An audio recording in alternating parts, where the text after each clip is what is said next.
I wish more Ghanaians knew, especially those in the urban centers, that wherever they live, they are really boxed in by urban infrastructure.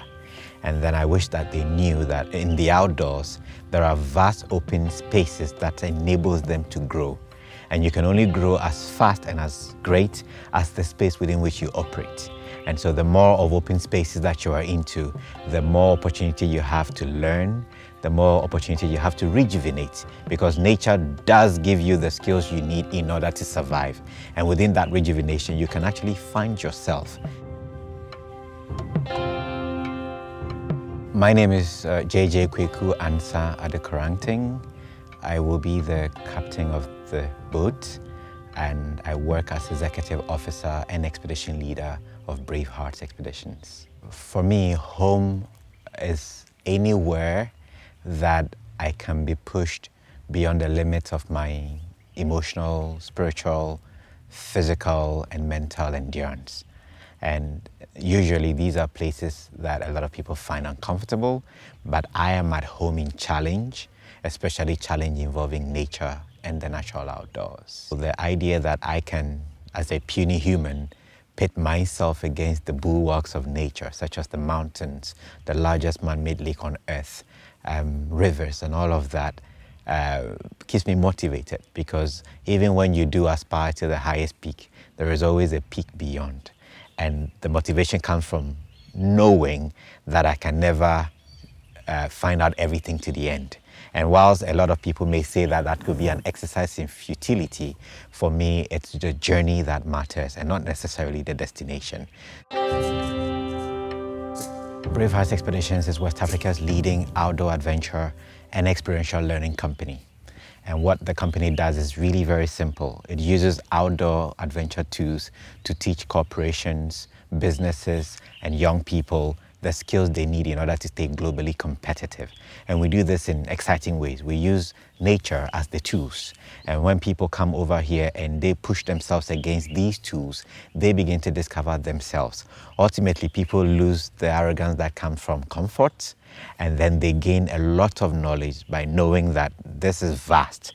This is beyond their understanding, but still they can coexist within that space and contribute to that space. Maps are really small, and no matter how much you calculate distances spatially on the map, it does not compare to what happens on the ground.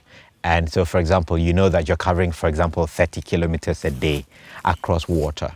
And on the map, of course, you're just looking at distances, but on the field, you're dealing with wind as you move, you're dealing with heat, you're dealing with storms and electrical activity, you're dealing with your own body's ability to absorb the stress that comes from being in extremely remote environments, completely subject to the whims of nature. And so very quickly, I really learned how huge, how vast, Lake Volta is. But after that, then I discovered that all along its shores were great things to learn. In terms of how the rivers themselves interact with each other, and then the point when they become a lake, how very different. The river almost assumes a completely new identity when it's a river, and then when it becomes a lake. And the difference between the two, it doesn't give you any warning.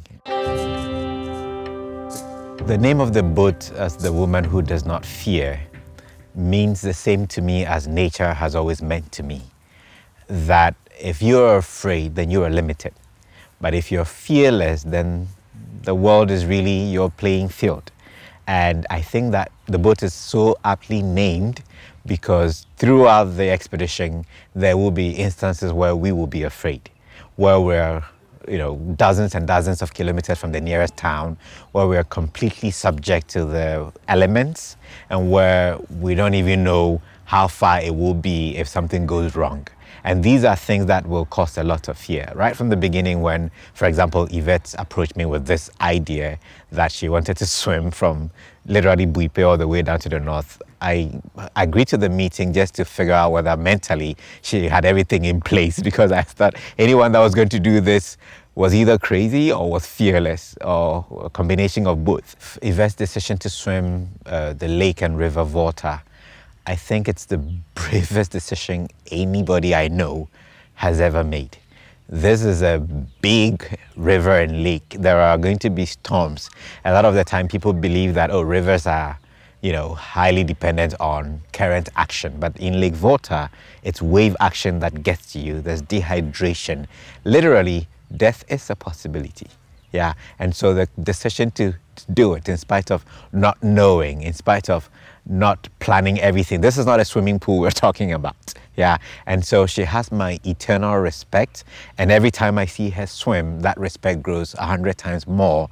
And of course, the fact that she's a woman, even, you know, she motivates me, she inspires me, and it's the biggest decision I've seen a person make in my life.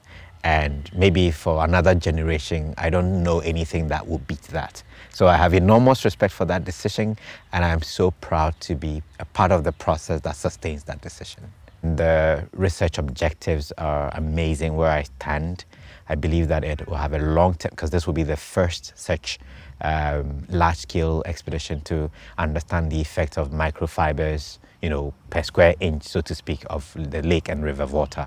And so for me, achieving those objectives and doing so in a way where all crew members are safe will really be what I will be looking forward to. I'm nervous about the technology of the expedition because as captain of the boat, I'm going to be working with technology that I personally may not have dealt with before. This is a boat that refuses to use fossil fuels, and so I'm interested in knowing how this plays out. The weight and tonnage of the boat as well is something to consider.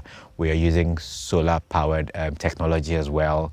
I'm not sure how that would do within the Harmattan season when everything is hazy and we don't have direct sunlight.